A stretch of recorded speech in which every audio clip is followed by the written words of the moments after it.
White beaches, blue waters, tropical drinks, Rihanna. These are often the things that come to mind when people think of the Caribbean. But beyond great Instagram photo locations and vacation flings with beautiful people of varying shades of brown, the island chain that makes up the Caribbean has a history as lush as its vegetation. It all started back in 1942 when, if you were educated in the American public school system, you learned that Christopher Columbus sailed the ocean blue. His first of four transatlantic voyages had him landing on the island of Hispaniola, which is currently divided between Haiti and the Dominican Republic. Over the centuries, many other European colonizers followed, unofficially dividing the Caribbean amongst the Spanish, French, English, and Dutch. The Dutch islands, as many people are not aware of this, are the ABC Islands, which are Aruba, Bonaire, and Curacao. During the centuries of exploration and founding of places already in existence, the indigenous population was decimated by disease and violence. They were forced into slavery to farm and mine minerals like gold and silver. Or they did until Bartolomé de las Casas, a Dominican friar, as in the Catholic order, not the resident of the country, famously wrote a supposed defense of the indigenous people. He advocated against their enslavement, as it was cruel and they weren't built for it. This sounds good, right? Don't get too excited. It was paternalistic, and he advocated for the importation of Africans to use for slave labor instead. Chattel slavery lasted in the Caribbean for about 300 years, give or take a year or two depending on the region. Haiti was the first black republic and the first country in the world to abolish slavery in 1804, with the success of their slave revolution. In the English-speaking Caribbean, which ended slavery in the 1830s, Indians, as in the South Asians, not indigenous people, were brought over as indentured laborers to work the plantations. As a result, Caribbean culture is strongly influenced by African and Indian culture. Enslaved black people were traded between the US and the Caribbean for centuries, but the first big wave of Caribbean immigration to the US came after the Immigration Act of 1924, when a law was passed that established quotas to severely restrict the entrance of Southern and Eastern Europeans and completely cut off Asians. But people in the Western Hemisphere, which includes South and Central America and the Caribbean, were unaffected. Many settled in New York City and, later in the 20th century, in Florida. To honor the impact of those who migrated, Caribbean American Heritage Month was established in 2005. Some famous Caribbean American people include Louise Little, Malcolm X's mother, who was from Grenada; Claude McKay, a poet from the Harlem Renaissance who was from Jamaica; Audre Lorde, whose father was from Barbados and whose mother was from Grenada; DJ Kool Herc, one of the creators of hip-hop, was from Jamaica; and Shirley Chisholm, whose parents were from Guyana and Barbados. There are way too many people to pick, so I just chose a few who were interesting to me. But now we can hear about the real-life intersection of Caribbeanness and Americanness from a few of my friends. How do you identify and why?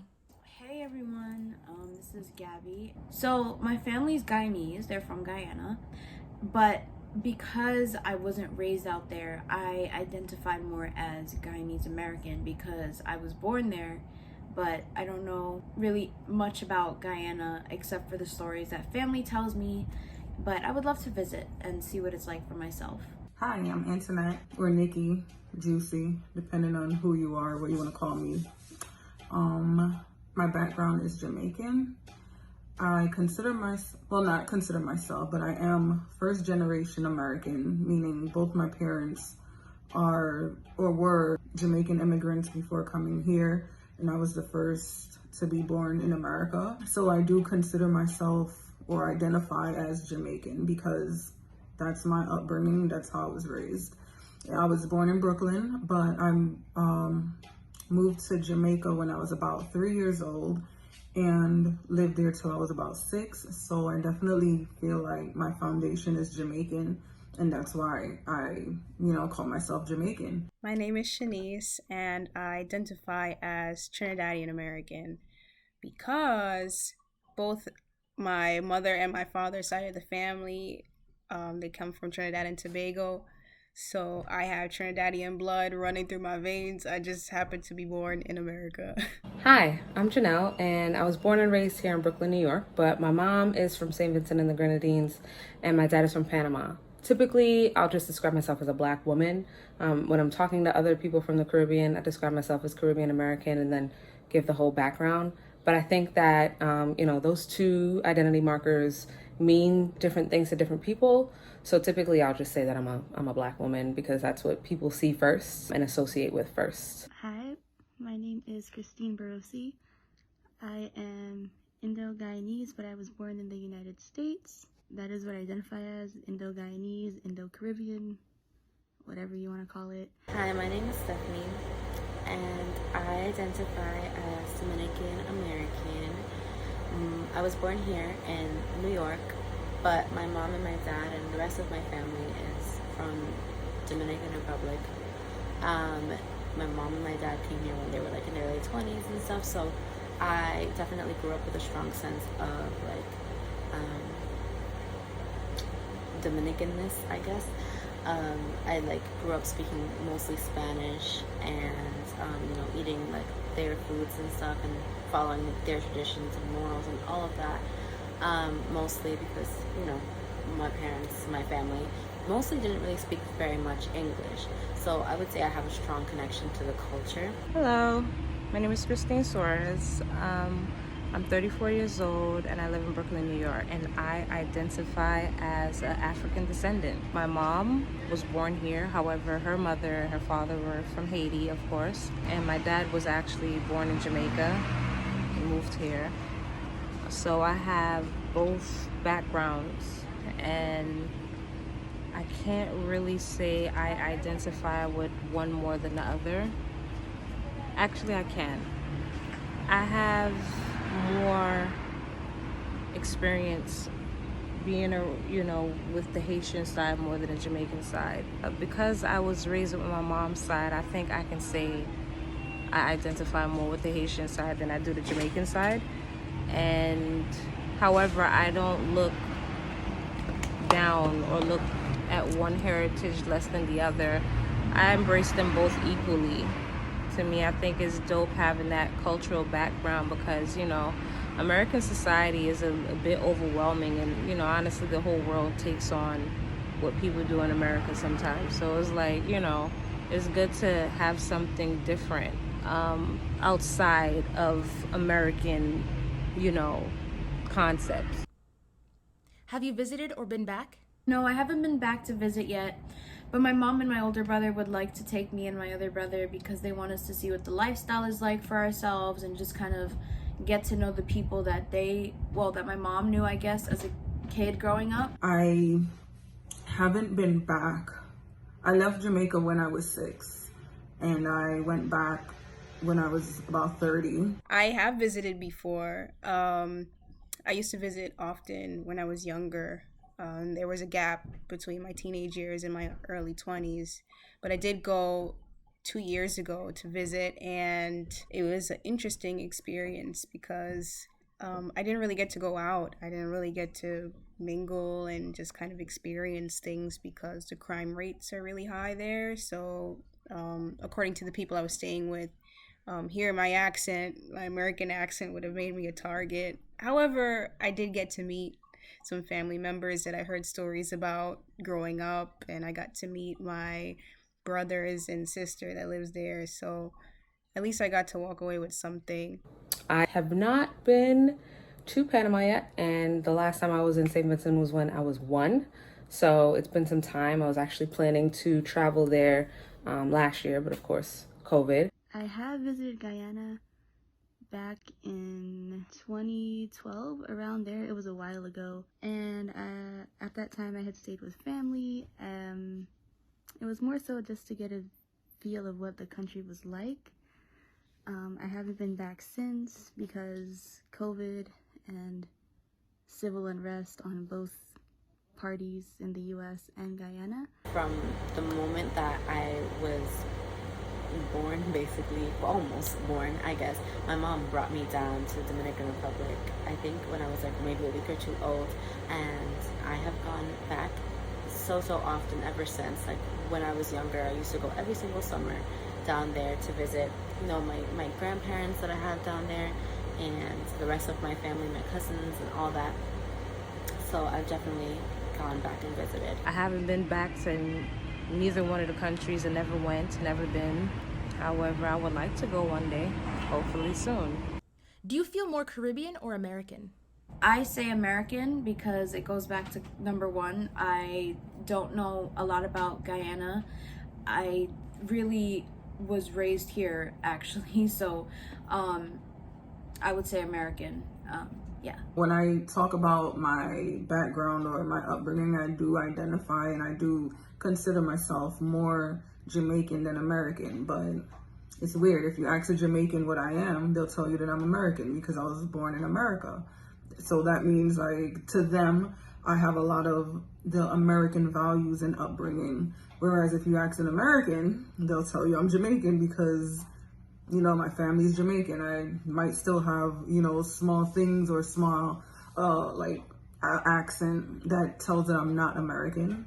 But I just consider myself a Jamaican, a Jamaican American, you know? I basically do think that the way I was raised, like, you know, some people just say, no, you're black. We're all black, we're the same. And I don't think so. I think we're like, when you're from the Caribbean, the West Indies, or just from overseas, you're not a typical just American black person, because we have different values and different upbringings from being from a different country or a different island. I would say that I feel kind of in the middle. Like, at some point I wanted to be either American or Caribbean, or at least identify as such. But now I'm okay being in between.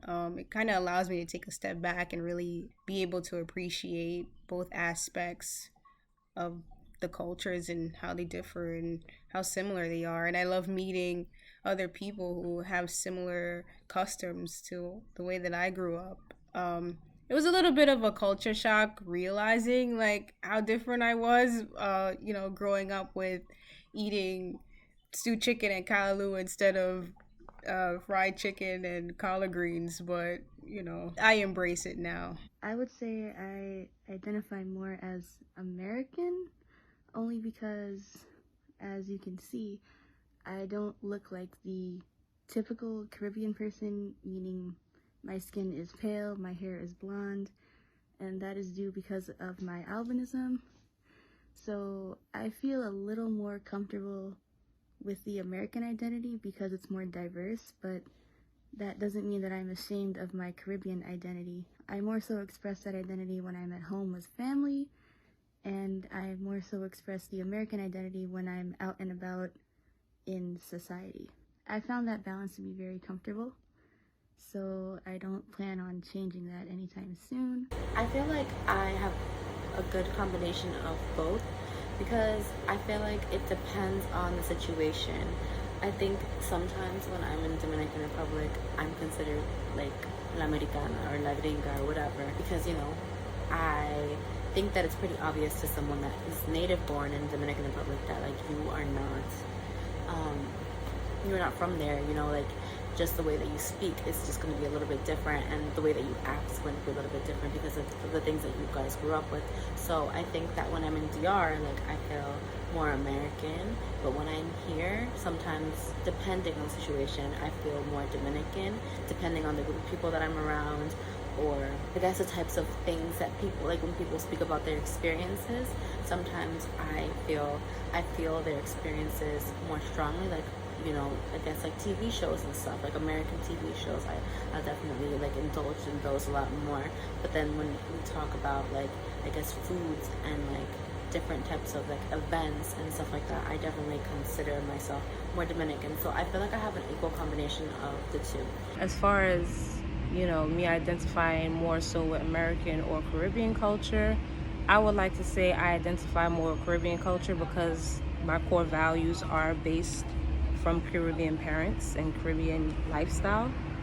But honestly, I can't even say a lifestyle, but as close to it as possible as you can get it here. So I would like to sit there and think I'm more Caribbean than I am American. What's your favorite dish from your culture? Curry. It's such a simple thing to say, but curry is probably one of my favorites because I literally like curry chicken, curry shrimp. Those are the only two I'll ever have. But I like a lot of the pastries like potato ball, pilari, cheese straws, Bigfoot, which is a type of chips, chicken foot, which is another type of chips. And yeah, would love to go back and visit and taste the food from the actual source, as my mom likes to say, and see what it's like. Thank you guys. I don't have a favorite dish from Jamaica. I like it all. I love it all. I don't think there's anything that my family, my mom or my dad makes that I don't eat. But I do miss the things that we can't get. Like, we can't get a lot of the produce from Jamaica over here. So I can't get my June plum and my Jamaica apple. We get breadfruit, but it's not the same. Ackee, it's not the same. But those are my favorite. And whatever we can't get from there over here, we try our best to make it or make do with what we have. Well, when my mom ate meat, she used to make the best curry crab and dumpling that I've ever had in my life. I'm trying to convince her to make me some more for my birthday, but we'll see.